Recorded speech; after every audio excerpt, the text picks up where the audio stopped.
Bueno, ikusi duzuen bezala, prest ditugu hemen, Igor Garzia Olaizola, Bikomtekeko Industria Dibizioko zuzendaria, Ander Sansinenea Mendieta, LKS Nexteko giza baliabideen zuzendaria, Jon Kepa Gerrikagoitia Arrien, Zientzia eta Teknologiako arduraduna BRTA, Ikerketa eta Teknologiako Euskal Aliantzan, eta Maria Ruiz Amurrio, Enpresa Garapeneko eta Berrikuntzako liderra Enblakopen.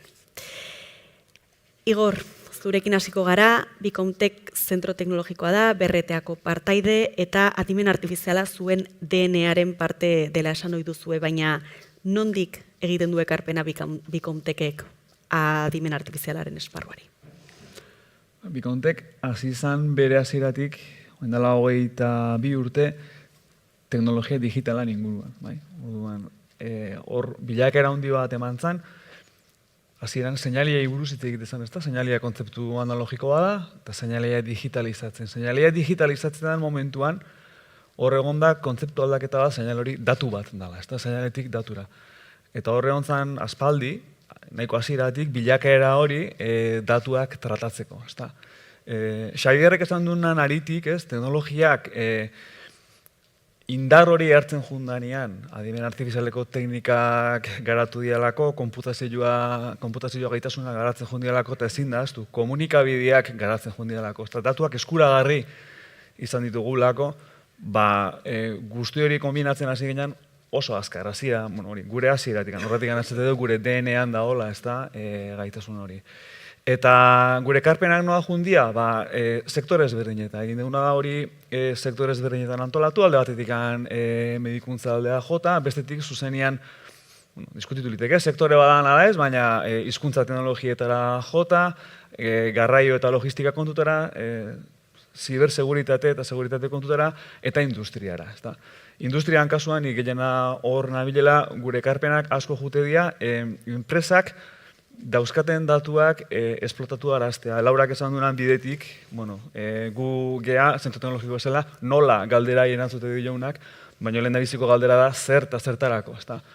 Orduan, hor zehaztuz, normalian guk ahalbideratze ditugun, edo gure ekarpenak enpresetaren emateko zer galdera horien erantzunak dira, optimizazio kontuak, prozesuan mantenimentu, kalitate, hobekuntza kontuak, azken finean, prozesu industrialetan lehiakortasuna hobetzera eramango den kontuak.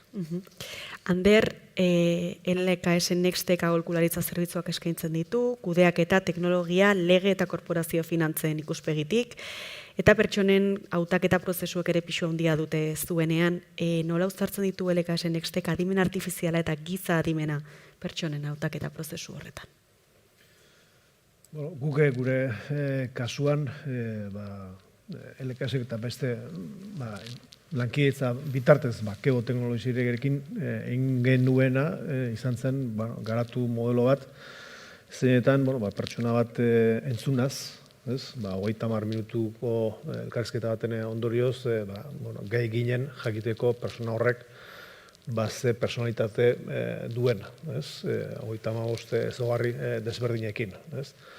Horretarako, entrenamendu luze bat egin behar izan genuen, eta datu asko jaso behar izan genituen. Momentu honetan ari garaia unibertsitate batekin hori ere bai nolabait balidatzen, modelo hori.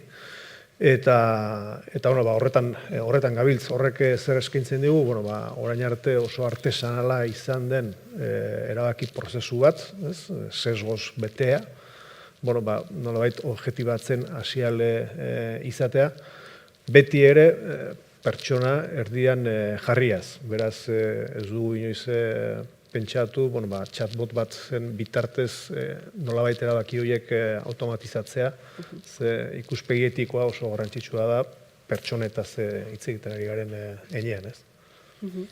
Eskerrik asko bioi, alde hontara nijoa orain. Jon Kepa, BRTA zentro teknologikoen aliantza dela, aipatu dugu leno, zein erronka planteatzen du adimen artifizialak zientzia eta teknologiaren garapenean? zerronka planteatzen duen adimen artifizialak zientzia eta teknologiaren garapenean. Garapenean bertan. Garapenean bertan. Ezagutzaren sorketan. Hori da. Esan nahi duzu. Karo, guk berreteako zentruak sektore bezala hartuta eta gure lanaren eginkizun horretan zertan egiten digun ekarpen adimen artifizialak esan nahi duzu, ala guk adimen artifizialari ze ekarpen egingo diogun. Ez dizut ondo ulertzu baldera? Ez, lehenengoa. Zein ekarpen egiten duen adimen artifizialak horretara. Nik esango nuke gure batez ere ezagutzaren sorketan joan dan bi urtetan esango dugu adimen artifizialak kriston game changera bilakatu zaigula, zeren eta lana egiteko modua aldatu egin digulako. Aipatu ditugun Large Language Model, ChatGPT, Copilot eta produktu guzti hauek kriston eragina izaten ari dira gure eginkizunetan esango nuke. Gure, adibidez, atzoko bilera bat, ezta? Euki genuen proiektu bilera bat, eta 5 pertsona egon ginen hizketan, ia ordu betez. Gai batzuk zirela, eta guk zer egiten dugu ja. Hau da adibide bezala.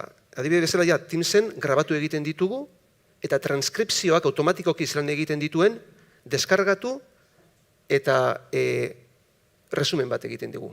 Labur, minutuzak egiteko bilera horren akta moduko bat egiteko.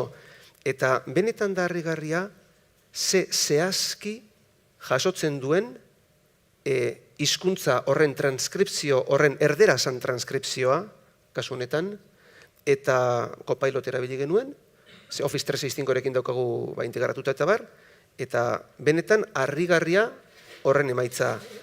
Gero, dudarik ez. Guk azken batean, proiektuak ideatu egin behar ditugu. Guk, teknologi push horretatik, gure eskaintza teknologikotik, euki behar duguz proposamenak, ez da? Proposamen horietan, zalantzari gabe, informazio pila bat jasotzen dugu, leku askotatik, txosten pila bat Europatik datozkigunak, partenarioetatik datozkigunak, eta bar, informazio guzti hori igual, 3 orriko informazio bat, PDF bat, ingelesez normalean, guzti horiek irakurketa diagonal bat egin beharrean ja, iak erabiltzen ditugu hori egiteko. Eta tal konkretu batzuk, por supuesto, azken batean, Copilot hori da, pilotoa norbera da, baina laguntza behar duzu. Horregaitik, galdera egin didazunean, enizun oso ondo ulertzen, baina gure egunerokotasunean daukan eragina, nik esango nuke joan den 2 urte baino gutxiago urte batero esango nuke gainera, izugarri handia dela. Maria, Emlakopen neurrira eginiko hezkuntzari loturiko soluzioak, zerbitzuak eta rekurtsoak eskaintzen dituzue, baina nola integratu duzu adimen artifiziala eskaintza hori egiterakoan? MLAkopen negozio desberdinak daukagu. Lehenengoa dago hizkuntzen formakuntzarekin lotuta, bigarrena itzulpengintzarekin, 3. formakuntza zerbitzuak eta azkena orain dela gutxi sortu berri dugun talentuaren kudeaketarekin lotutako zerbitzua. Orduan, gure helburua da soluzio integralak eta pertsonalizatuak sortzea negozio guztietarako. Eta soluzio horiek eraginkorrak izateko teknologia behar dugu. Gure kasuan, gehienetan adimen artifiziala da teknologia hori. Orduan, esate baterako hizkuntzen formakuntzaren negozioan, tutore adimentsuak beharrezkoak dira. Edukiak sortzeko modu automatiko batean adimen artifiziala sortzen dugu. Onlineko kurtsoak prestatzeko adimen artifiziala atzean dago, zuzentzaile automatikoak. Itzulpengintzaren kasuan, memoriak itzultzeko kalitatezko modu batean eta modu azkar batean adimen artifiziala dago. Itzulpengintzaren negozioaren atzean dagoen zerbitzua kudeatu ahal izateko plataforma adimentsu bat dago. Eta azkenik, talentuaren negozioan 3 ardatz dauzkagu. Lehenengoa talentuaren erakarpena, bigarrena talentuaren trakzioa eta aholkularitza, eta 3. birkualifikazioa. Orduan, talentuaren kudeaketa hori egin ahal izateko ere, plataforma adimentsu bat erabiltzen dugu, talentu hori erakarri, neurtu eta kudeatu ahal izateko. Pertsonen evoluzioa ikusteko, bere ezagutzaren evoluzioa, dauzkaten kompetentziak eta beharko lituzken kompetentziak bere lanposturako eta inkluso ordezkatze txartelak ikustarazteko modu errez batean. Orduan, gure helburua soluzioak dira, hizkuntzak tartean daude, baina teknologia transversalki gure negozio guztietan beharrezkoa da tresna bezala soluzio horiek integralak eta eraginkorrak izateko. Bueno, lauoi galdera, zein erronka identifikatzen dituzue enpresak lehiakorrak izaten jarraitzeko adimen artifizialari lotuta? Ez dakit norkasi nahi duen. Ziko naiz ni. Perfecto, aurrera Jon Kepa. Nik uste dut, lehenik eta behin, adimen artifiziala berrikuntza, azken batean, berrikuntza ezaten dugunean, berrikuntzarekin digitalizazioa etorriko da, ia seguru, eta digitalizazioarekin ia seguru adimen artifiziala ere hor nunbaiten egongo dela. Beraz, berrikuntza eta adimen artifizialaren artean nik lotura argi bat ikusten dut, eta lehiakorrak izateko, aproximazio azkarra bada Laura komentatu diguna, erabilpen kasuak ikustea, ez da, eta, bueno, nik ere nahiko nuke identifikatuta daukat adibidez arazo bat, eta nahiko nuke irtenbide bat bilatu, baina hori da niretzako lehenengo aproximazio bat. Nik gehiago sinisten dut kaizen kontzeptu baten, ez da? Hau da, etengabeko hobekuntza. Hau da, eta hori estrategiatik hasten da. Ez da, erabilpen kasu bat txertatzea, baizik eta estrategia bat izatea enpresa horrek behar duena. Eta estrategia hori izateko, lehenik eta behin jakin behar duzu abiapuntua non zauden. Eta era honesto baten. Ni benetan sinisten dut hemen nagoela eta erreala. Eta gero, bestalde jakin behar duzu nora joan nahi duzun. Eta hori bizioarekin eta ezagutzarekin. Ara joan nahi dut eta ze pausu eman behar ditudan. Beraz, lehiakorrak izateko niretzako prozesuari nahitaezkoa da. Ze bestela, ondo dago ez da, lehen pausuak ematea, desmitifikatzea bebai zer dan adimen artifiziala, ze onura ekar dezaken nire enpresan, baina estrategiatik hastea nik nahitaezkoa ikusten dut lehiakorrak izateko, eta hori bakarrik erabaten lortzen da, benetan sinismena izanez, hor lidergo bat behar du. Enpresan norbait egon behar da, hortik trakzionatu behar duena, eta gero, por supuesto, leherak esan duen bezala, hor taldeak sortuko dira, ze ez bazara prozesuaren parte sentitzen oso zaila da ekarpenak egite eta beti ere barrera jarriko dituzu. Beraz, hortik joango litzateke uste dut. Nik uste dut lehiakorrak izateko pixkat berrikuntzaren lerro horretatik enpresak derrigorrez ikasteko eta egokitzeko gaitasuna behar dugula. Azkenean globalizazioa dela eta merkatua etengabe aldatzen diguak, gizartea ere eta enpresen beharrak ere aldatzen dijoazte orduan. Hornitzaileon lana da behar hoiei erantzuna ematea eta horretarako aldaketen gurpil horretan igotzeko gaitasuna eduki behar dugu. Hori berezik ikasteko eta egokitzeko gaitasuna. Eta gero pixkat teknologiarekin lotuta nik uste dut batzutan hausnarketa bat beharrezkoa dela, diagnostiko bat ikusteko teknologia behar dut, bai ala ez, baiezkoa bada noraino, ze irizmenarekin. Teknologia tresna bat da eta ez da helburu bat, orduan lehiakorrak izateko bi ardatz horiek aipatuko nituzke, alde batetik enpresa bezala ikasteko eta egokitzeko gaitasuna behar berriei erantzuna emateko, hori dalako gure misioa, eta bigarrenik teknologiaren erabilerarekin lotuta jakitea zeintzuk dien nire beharrak eta teknologia erabiltzea nire behar horiei erantzuna emateko. Eta ikaste kontu hortan, edozein teknologia berrik bezala, benetan lehiakorrak esan ebaldin badeu, oinarriak oso ondo ulertu berdia. Gaur egungo adimen artifizial guztia, erabiltzen den teknologia erabiltzea dela, datuan entrenamentutik dator. Orduan, normalian enpresak daken jakintza da behaien prozesuak ondo ulertzea, baina ez, behaien datu horiek prozesu horren eragina datuan ikuspegitikan ulertzea. Daken jakintza nolabait esplizitua da, ez datutan gordeta da ona, ez da. Aldiz, adimen artifizialak implizituki funtzionatze du. Datu horietan da ezagutza ateratzen saiatzea da. Pausu hori ematea eta enpresak ondo ulertzea behaien lana egiteko era, edo behintzat datu horiek ulertzeko era bat ezinbestekoa dela ondo menderatzia adimen artifizialekin arrakasta izateko oso importantia. Bestela, guk askotan ikustu dugu ulermen hori ez da honean, illa kristalezko bola bada, adimen artifiziala, eta egozer gauz egin lizake, ez, egin lizake datu horietan dagona, bai, orduan, hori oso importantia.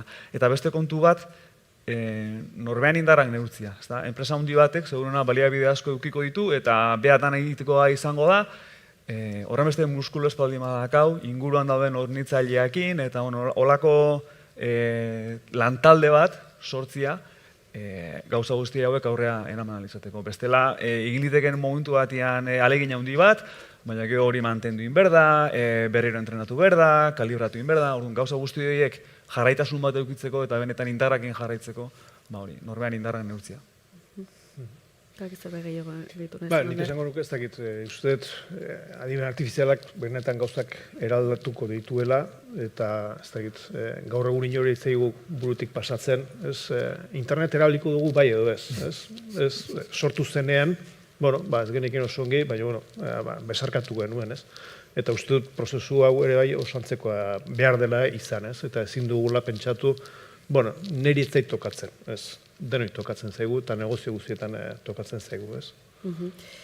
Enpresa txikien kasua aipatu zuzuk Igor, Laurak ere esan du, ez? Batzutan, eta hasieran ere etera ez, batzutan, enpresa txikietan denbora gehiago izaten dela, edo halako aldaketak pixka gehiago kostatzen direla, beste egunerokotasunak izan dezaken pixoagatik eta jende faltagatik eta bar.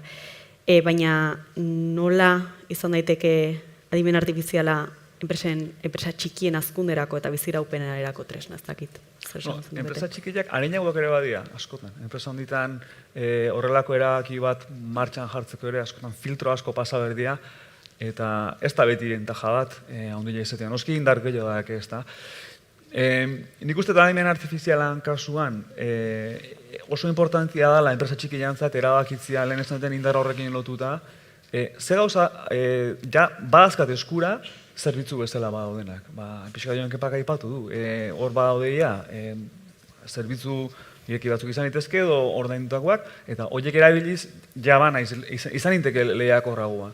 Gertatzen dena da, hori nik erabiltzea hori madakat beste denak ere erabiltzea badakela. Hor egon litezke geho, norbean negozioako benetan kakua dian kontu batzuk, hor erabaki berko dana, hau seguruna ezingo dut zerbitzu bezala erabili hemenik hartu berdet parte, eta hemen lortu berdet destakatzia, ez da bestiakiko. Zerbait gehiago dituko zenuketen.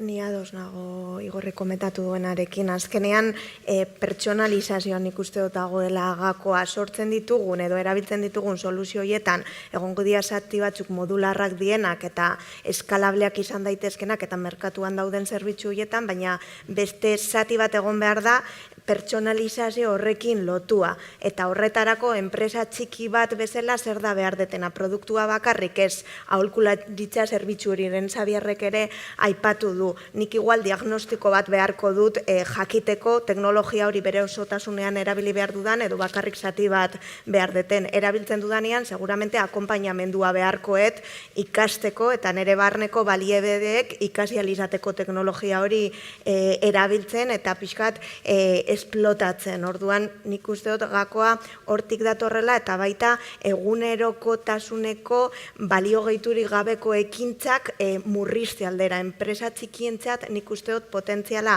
horrelako teknologiak erabiltzean horretan oinarritzen dela. Azkenean pertsona bat balio gehiturik gabeko ekintzarik gabe usten badugu balio gehituagoagoko ekintzak egiteko aukera eukiko du. Orduan, enpresa kosteak murriztuko ditu, prozesuak azkarragoak izango dira eta seguramente pertsona hori motibatuago sentituko da bere enpresan. Orduan, enpresa txikientzat hor aukera bat dago teknologia horiek erabiltzen. Igorrek esan duen bezala, askotan filtroa jartzen dugu enpresaren tamainan, ez da? Enpresaren tamainak baldintzatu egin dezakelako edo pentsatzen dugulako adimen artifizialen adopzioa. Nik ez dut gehiegi sinisten horretan, ez dut uste enpresaren tamaina denik barrera handiena, baizik eta benetan norbait egotea erakunde horietan, aldaketa bultzatuko duena eta sinisten duen aldaketa horretan. Eta horretan, txikitik hasita ere, gauzako hobetzen hasi daitezke. Nik uste gehiago dela pertsonen izaerako arazo bat, ez enpresaren tamaina bakarrik. Nik LKS zautzen zuten, baina zazpireun bat pertsona gabiltze eta agian baten batek pentsa dezakez, gu oso txikia gara, ez dakit ze enpresetatik zatuzten, ez? Baina zazpireun horietatik 20 pertsona bakarrik gabiltz pertsonen aholkularitzan.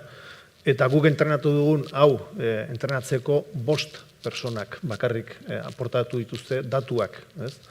Eta hori lankideitzan egin dugu beste enpresa batzekin, Keo Teknologiesekin, eta Keo Teknologien ez dakit zenbat dauden lanean, baina agian beste 5 pertsona daude. Beraz, ez pentsa, hauek, LKS-ko hauek, kriston baliabidea dituztez, 700 dira, eta gauza asko egin ditzakegu, gauzak sortzeko, ez bakarrik erabiltzaile izateko, ez?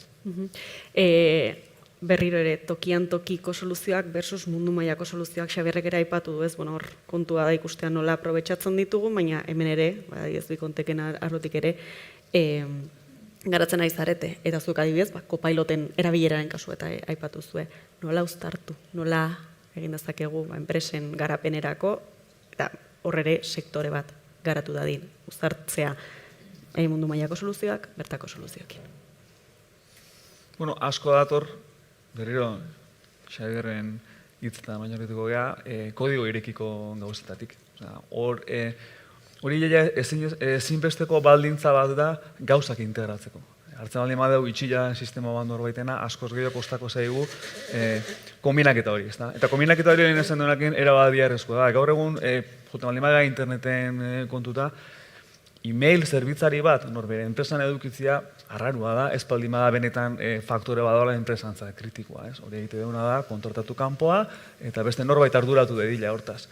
Baina, kara, guk e-mail zerbitzu horrekin nahi baldin baditugu geho, horrei lotuta gauza asko egin, ordan horrera zarera, berdu, ez da horren importantia, nun da hon edo zerrera maten nahi damaizik, eta zenbateko irikila dan guk geho horrekin lan egin alizateko, ez da.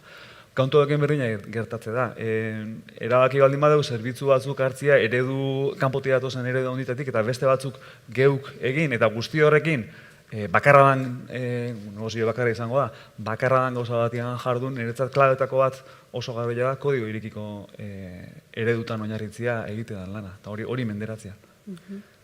Galdera hori errantzunez, ni aurrez idekon egon nintzen, lerro buru bezala, eta galdera hori egiten genuen, adibidez, makina herramientako zentru bat da, eta guk adimen artifiziala txertatzen hasi ginen makina horietan, ez da, eta apostu egin genuen guk landuko dugu teknologia guztia, guk garatuko dugu, baina hor ikusten genuen, paraleloan ari zirela Siemensekoak euren sistemak garatzen, ari zirela General Electricsekoak euren sistemak garatzen, big player hauek ere ari zirela joko horretan sartzen, eta orduen gure zalantza zen, baina guk zelan jokatu dezakegu partida hau, ez da, haundi hoien aurka. Alor horretan gertatzen zen, domeinuaren ezagutza funtsezkoa zala, ze makina bakoitza desberdina da, eta gure teknologia ezagutza gehi domeinuaren ezagutza ematen zigun singularidade bat, nun gure balio erantziak beste haundi hoiek egin zezaketena baino hobea zela. Beraz hor, momentu horretan horrela izan zen, 2015 urtean izaten ari naiz, urte hauetan bidea egin dugu teknologi propioarekin, zeren eta ezagutza, domeinioaren ezagutzak ematen zigun alde hori, eta Xabierrek esan duen bezala, ez da, kodigo irekiak, haundi hauek hor daude, baina nahi baditugu gure singularidadeak edo gure berezitasunak txertatu horretan, adibidez, gure fabrikazioan domeinuak ematen zigun singularidade hori baliatu genuen, gure teknologiak izateko aukera bat konpetitzeko. Ze, karo, guk hori saldu egin behar dugu azken batean. Eta momentuz partida horrela ari da, minutu resultado horrela ari da, gaur egun bihar ez dakigu, baina momentuz horrela garatzen ari da. Singularidadek ematen dizu. Gure kasuan, garatzaile talde bat dago, baina MLA-kopen misioa ez da teknologia garatzea baizik eta erabiltzea. Orduan, barneko talde hori dago, barneko kontrola eukitzeko enpresa barruan, baina gure teknologiaren erabilera aliantzetatik dator. Bikontekekin lan egiten dugu, LKS-erekin lan egiten dugu, Teknaliarekin lan egiten dugu. Orduan, gure kasuan, beraiek uztartze hori egitetik etorriko zan lorpen hori. Gero azkenean konparaketa bat egon daiteke merkatuan eskaintzen digutenaren arabera, baina gure misioa bera ez da teknologia hori sortzea, baizik eta tresna bezala erabiltzea, zerbitzu edo soluzio hobeagoak eskaintzeko. Nik uste zure kasuan pixka eta azaldu dezula, Ander, nola egiten dezuen parte hori, baina bai interesatzen zait, aipatu duzu momentu batean, ez? Orain arte esperoz genituen soluzio, inork ez dula planteatzen interneten erabilera, ez, momentu batean. Orain pentsa ezina den zein ekarpen egin dezake adimen artifizialak, edo zeintzuk irutzen zaizki, horretara jotzea zailegia balin bada behintzat zeintzuk irutzen zaizkizu azken aldian egin dituen ekarpen nabarmenenak. Nik uste dut gauzak benetan, benetan asko aldatuko direla eta ikusten ari garela zerbaiten hasiera. Eta oraindik oso era rudimentario batean ikusten ari garela. Baina potentzialia nik uste dut ikaragarria dela. Eta gure lanean ikusten ari gara, eta gure lanean ikusten ari gara gu bera krisi batean sartu gaitezkela. Gure negozioa orain arte egin den bezala ezin izango dugula egin hemendik aurrera. Eta gure balio erantsia oso desberdina beharko dela izan, baina ez hemendik 10 urtetara, ez agian hemendik 6 hilabetetara. Orduan, nik uste den aldatzen ari dela. Eta oraindik ikusten ari garela, lehendabiziko pausoak zeintzu izaten ari diren. Baina benetan gauzak asko aldatuko direla. Batzuk aurreratzen dute eta esaten dute, eta horren ondorioz lan gutxia egingo dugu, eta nik horrelako eraldaketa sozialetan ez dut gehiegi sinisten, ez dut halakorik gehiegi gertatuko denik, ez? Baina gure lan egiteko era aldatuko dela eta gure lan postuak eraldatuko direla, zalantzarik gabe. Ez dakiz zerbait gehiago goitu nahiko zenuketen Andreek esan duen horretara?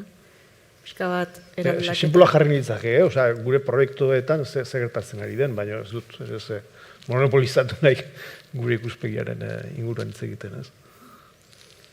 Oendala 3 aste Bruselasen Europear Komisioak egintzun komentarioetako bazan, espero zala, guain artian, ez?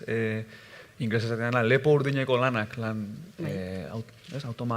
automatizatu litezkenak edo izango zirela, lehen abizi desagertuko zirenak iai eskerrak, adimen artifiziala eskerrak, eta agian lepo txurikoak izango zirela lehen abizi desagertuko direnak, ez da? Eta hor badago kontu bat, badirudi gauza hauekin, erabat gizakilana zan kontzeptu bat, adibidez sormena, pentsatzen ginen, ezingo litzakela makina batekin egin, edo hori oso urruti egongo litzakela, ez da? Eta hoain dazkau, irudiak egitea, kantak sortzia, letrak sortzia, laizte izango dugu pertsolarin bat artifiziala txapelketan batean. Hori izan da niretzat, seguruna gehien harritu nauen gauza, eta hori da proiektatzen zailena etorkizunean. Ez genuelako pentsatzen hain azkar etorriko zanikan, orduan, gaitasun hori benetan alakoa baldin bada ikusi beharko da, apar guzti hau jeiste danean zer gertatzen dan, baina potentziala hor dago, apar guzti hori jeiste danean zein izango dan kontu horrekin, ez da? Eta horrek ekarriko dituen eraldaketa lan mundukoak, sozialak, nire izauzatzen hor gehiagi izatea. Sormenarekin zerikusia duen guzi hori, pentsatzen genuena ez, hori gizakiena da, ez da bakarrik gizakiena, eta orduan, azkenean pentsatu behar zuen, eta orduan gure papera zein da, ez? Eta agian, eraldaketa horiek aurrera eramateko behar diren tresnak hor jartzea, eta gu hor zentroan jartzea, baina orain arte egiten genituen gauza asko, ja ez ditugu egingo, bai? Beraz, 1700 ordu balnituen urtean okupatuak, agian hemendik 6 hilabetetara edo urte batetara izango ditut okupatuak 200 ordu. Eta beste guzia teknologiak egingo du, eta orduan zerraio egiten dut nik. Baina hori oso gertu dago, uste dut. Nik uste dut hor gakoa birkualifikazioa dela, ez? Azkenean hitz egiten dugu talentu berrietaz eta argira dago horiek etorriko direla, baina dauzkagun talentuen birkualifikazioa beharrezkoa da, hau da, edozein sektoretan lanean nagoela kompetentzia digitalak beharko ditut, irakasle batek kompetentzia digitalak beharko ditu, baina mediku batek ere kompetentzia digitalak beharko ditu. Lengoaia basikoetan ere oinarrizko kompetentzia batzuk edozein profesionali eskatuko zaizkio, analizien o datuen analizian ere kompetentziak beharko dira. Orduan, ez bakarrik talentu berria, baizik eta etorkizunean pentsatzerakoan niri datorkidana da burura birkualifikazio hori da. Azkenean, betiko galdera pertsona non geratuko da teknologiaren erronka berri honekin. Uztartze bat egon behar da, pertsona ez da albo batera geratuko, baina igual pertsonek beste kompetentzia batzuk ikasi beharko dituzte, gurpil horretan modu eraginkor eta etiko batean jarraitu alizateko. Aldaketak niretzako oso nabarmenak dira, eta lehenengo galdera egin didazunean, gero beste idea bat etorri zait burura, berretean, gutxi gora bera, 4.000 ikerlaritik 1.200 esparru digitalean ari gara. Orain arte, software garapenean, software ingenieritzan, teknologia digitala garatze horretan, orain, Stack Overflow erabiltzen zen, nolako baliabide oso konpiladoreak, erroreak, zer esete da, gaur egunean softwarea garatzeko dauden iako tresnak, eske dira guztiz harrigarriak eta ze kalitaterekin egiten duten, hori kriston eraldaketa da gure zereginean. Eta loraldia aipatu du lehen Xabierrek ere, mundu digitalaren loraldia nik ikusi egin dut, azken 5-6 urteten esango dugu, depende sektoretan, parte fisikoarekin lan egiten zuen esan el pata negra, el ingeniero mekaniko, hori zan Dios, el elektroniko, eta digitalak zeran un poco como, eta gaur egunean nik uste dut buelta ematen ari zaiola horri ere. Eta barrera hundienak ere, nik uste dut, nire esperientzi propioan ikusi ditut, batez ere mundu horretatik, mundu fisiko, elektromekaniko horretatik datozenen hartzerakoan teknologi berri hauek. Eta gure industriala oso mundu horretakoa da bai. Eta, zuk aipatu zuz, Maria, adibidez, profilen asuntoa. Eta, horren justo jonkepak ere, ez nola hor aldaketa badagoen, baina kontua ez dela bakarrik norbere edo profil berri eta talentu berri horren sorrera baizik eta edozein profiletan beharko degula teknologia, baina bai interesatzen zaitere, aldetzea, automatizazioan izan ditzakegun erronketan, nola baliatu dezakegu adimen artifiziala langileen baldintzako betzeko. Nik uste dut hor gakoa malgutasuna dela. Malgutasuna hitz horren esan nahirik zabalenean. Adibidez, malgutasuna zuzeneko eskulanaren kasuan lehen aipatu dudana, balio gehiturik gabeko ekintza horiek murriztuz, pixkat lantalde horretan dauden pertsonak baldintzak hobetuko lirateke, motibatuago sentituko lirateke, eta azkenean pertsona horien egoera enpresa barruan hobetuko zan. Eta zeharkako eskulanaren kasuan, esate baterako pandemiatik ona telelanak eduki duen igoera adimen artifiziala baliabidetzat hartu dugu langileen baldintzak hobetzeko. Adibidez, errepidean daukagun arriskua murrizteko, nik bilera bat eduki dezaket munduko beste punta dagoen pertsona batekin, unean unekoa teknologia erabiliz edo bezero batekin edo nire langilea izan daiteke Berlinen dagoen pertsona bat. Orduan azkenean kosteak murrizten dira, pertsonen baldintzak hobetzen dira eta pixkat malgutasun hori haunditzen laguntzen digu bai zeharkako eskulanari eta baita zuzeneko eskulanari ere.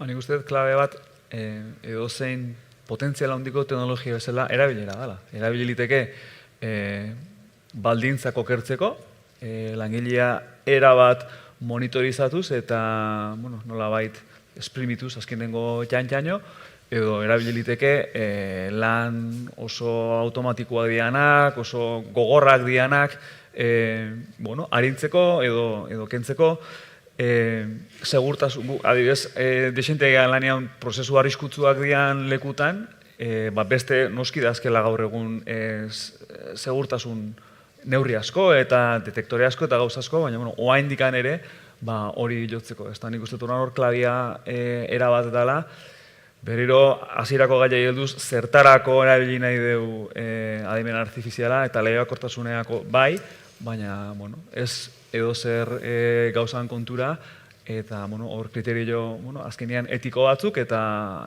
langileetan pentsatutako neurriak hartuz, ez? Industria 4.0 manifestua edo atea zanean, bazan zati bat hori, erabat juntzan datuta, automatizazioa, lehiakortasunea, etzana oso garbi gelditu, ezta? Eta berez ez da bosgarren revoluzio bat daola, baina komisioak atea du 5.0 kontzeptu hori gogoratu araziz langilea daola erdian, ez? Teknologikoki adibidez, robotizazioa aldetikan ez diala oain plantan robota bakarrik ibiliko izik, bueno, elkar lanian jardun beharko duela, adimen artifizialak gai izan beharko duela, robot bat gidatzen baldin bada aurrikusteko, personan mugimendua zein dan, bilak espazio berdinean lan egin ahal izan dezaten, eta ez, hor, kontzeptu horietan azkenean niretzat klabia da erabilera. Hainbesteko indarra dakan gauza bat martxan jartzea zenean, ze baldintza jarriko ditugu aurrea joteko. Hor baldintzetan guztiz ados zurekin, Igor. Hor, guk kasuak identifikatu genituen makinen monitorizazioan, geldialdi ez planifikatuak adibidez ateratzen dituzunean, langileak kontrolatua sentitzen dela. Hau da, zergaitik ezara izan produktiboa momentu hauetan, ezta? Eta hori, zan tentsio punto bat.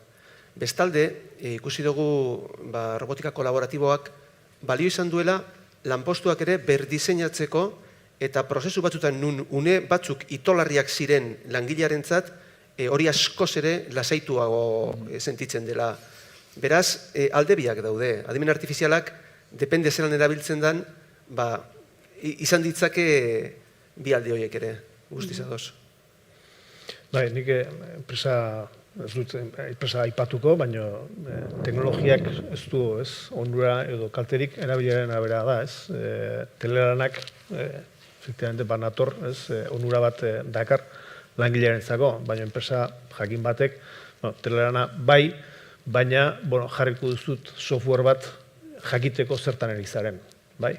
Eta beraz kontrolatuta zaudez. Beraz, azkenan zertarako nahi duzu eta horren arabera erabilera positiboa edo negatiboa izan daiteke, ez? Eta hizkuntzen kudeaketaren kasuan, hizkuntzen kudeaketaren kasuan ere erabilera da, kako adimen artifizialan, esan eta enpresen hizkuntza kudeaketa hori guztia egiterako garaian, erabilera izango zentzakoa. Bai, erabilera da. Ez dakit, hizkuntzen kudeaketari loturik ere, besteek nola ikusten zuen zer erabilera eman diezaiok egun adimen artifizialari zentzu horretan, Xabierri eta Laurari antzeko galdera egin diet, baina hemen egon da, eta euskera izan dezaken erronka eta aukeren esparru horretan. Nola ikusiko zen ukere? Nik uste dut hizkuntzen kudeaketaren inguruan azkenean teknologiari esker edo 3 ardatza aipatuko nituzke bat, pertsonalizazioa, 2 interakzioa eta 3 feedbacka.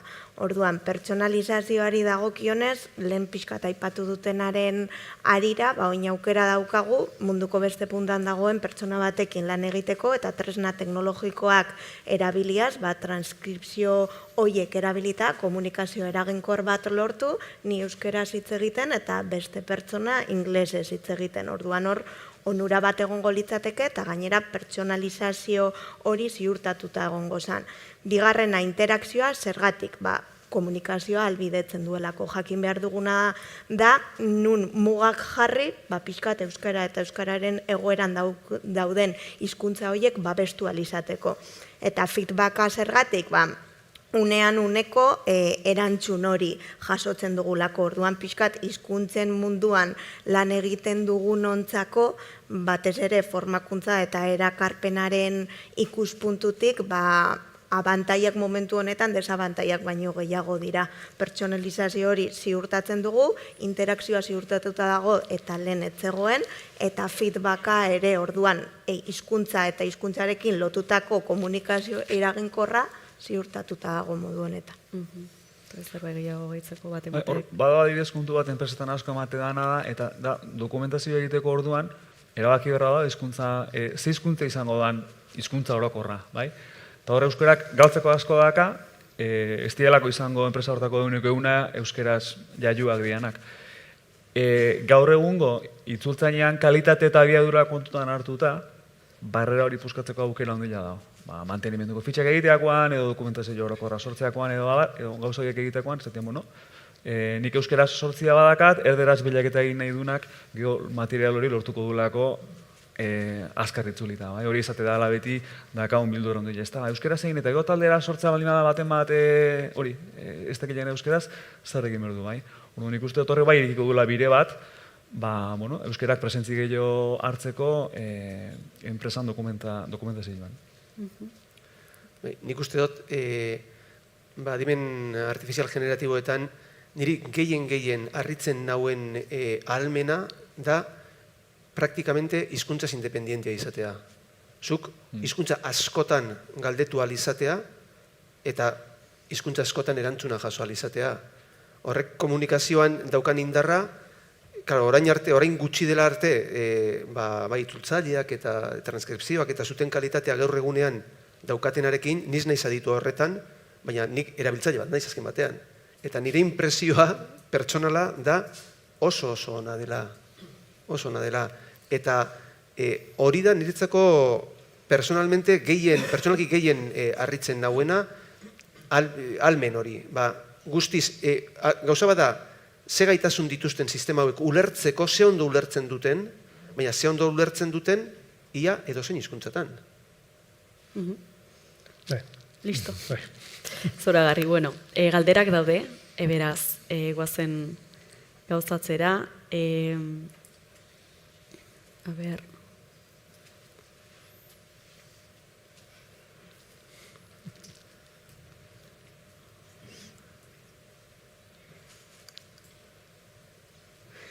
Bueno, lehenengo galdera kuriosoa izan daiteke, egiteko hor dagoena, aipatu da adimen artifiziala sortzeko gai dela, eta uste zen sorkuntzak izakion esparrua zela, zer gertatuko da adimen artifizialak kontzientzia hartzen duenean, edo hartzen badu, zein irizpide etiko izan dezake, ez dakit, baten bat. Nik esan nuke sormen artifiziala da. Kontutan hartu behar duguna da, sistema guzti hauek, esate du, ulertu egin du zer egin dute, zer da ulertzia? Ez daka ulermenan kontzientzirik horrelako sistema batek. Izan dena gai da, egin zaion galdera batei, guk egokila konsideratzen duen erantzun bat emateko. Eta nola hori egin du, esate du, ulertu egin du. Berez ez du, ez da ulertu.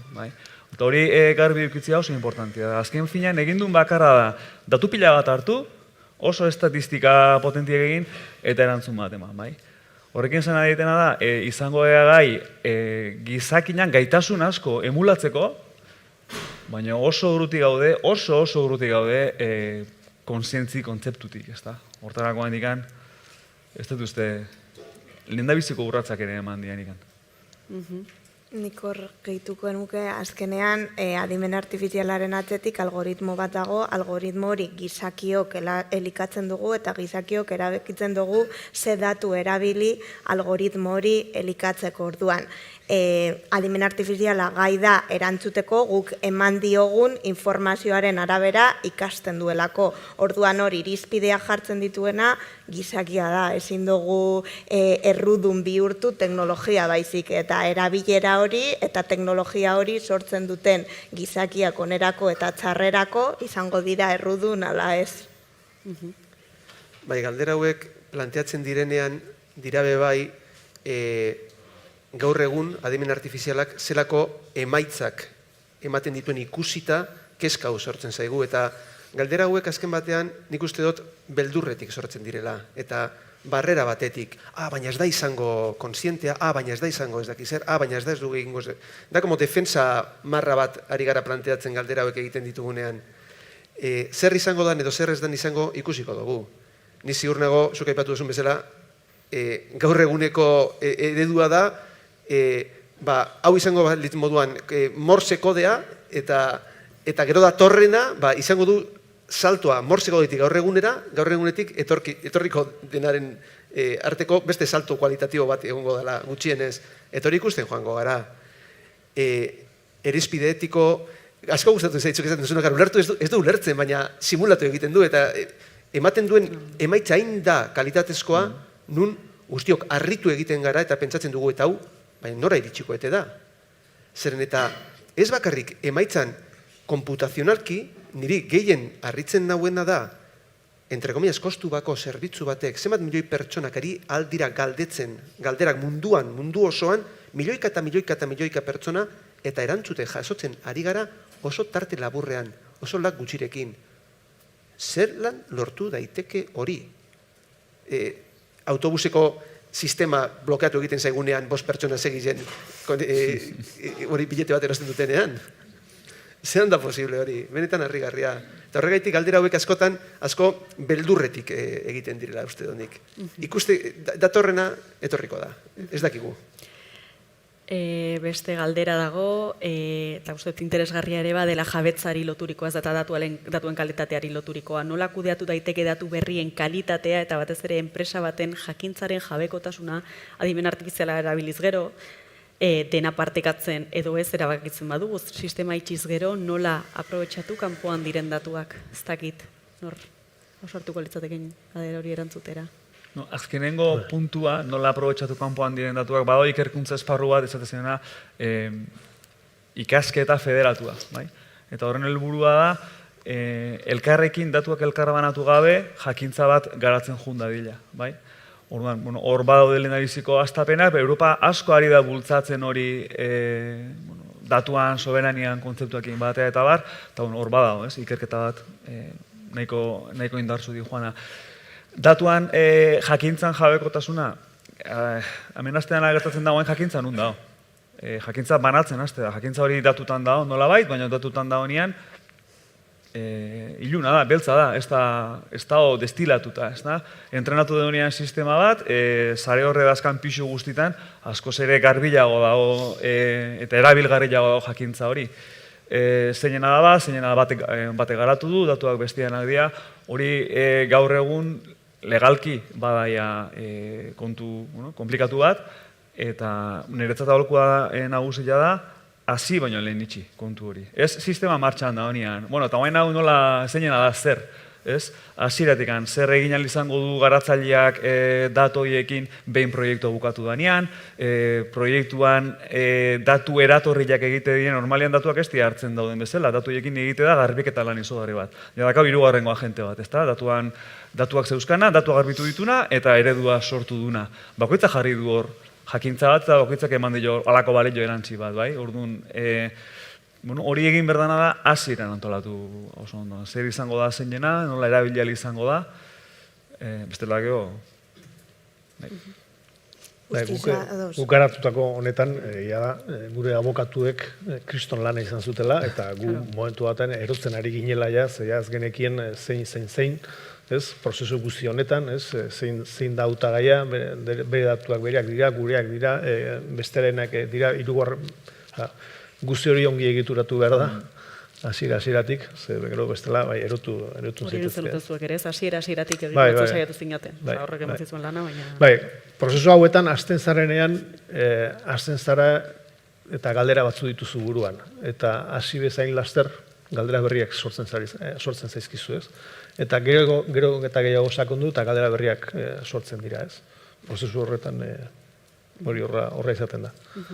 Guztiz ados, eta Europara jungabe ere gertuko kolaborazioetan azkenean hori gertatzen zaigu. Proiektu bat aurrera eramateko teknologia garatzaia beharrezkoa da, baina ni erabiltzaile bezala jartzen dituan datuak, teknologia garatzaileak behar ditu teknologia hori martxan jartzeko, eta gero piloto bat egon behar bada, erabiltzaile segmentu bat egon behar da, orduan jabetza hor norena da guztiona, orduan gai izan behar gara hasieratik muga jartzeko, definitzeko, bakoitzaren rolaren arabera, ze portzentaitan daukan jabetza eta gero zer esplotatu eta zer erabilerarako. Bai, hor, Igorrek aipatu duen bezala, bai, datuen ekonomian baldin eta sustatu behar bada, eta horretan ari gara, badaude hainbat iniziatiba, nun gobernantza arauek ere sortzen dituzten, eta datuak era seguruan partekatu, jabetzaren gaia ere oso argi geratu behar da, eta guzti hori arautzen ari da. Oso ondo, eskerrik asko lauei, zuen parte hartzeagatik.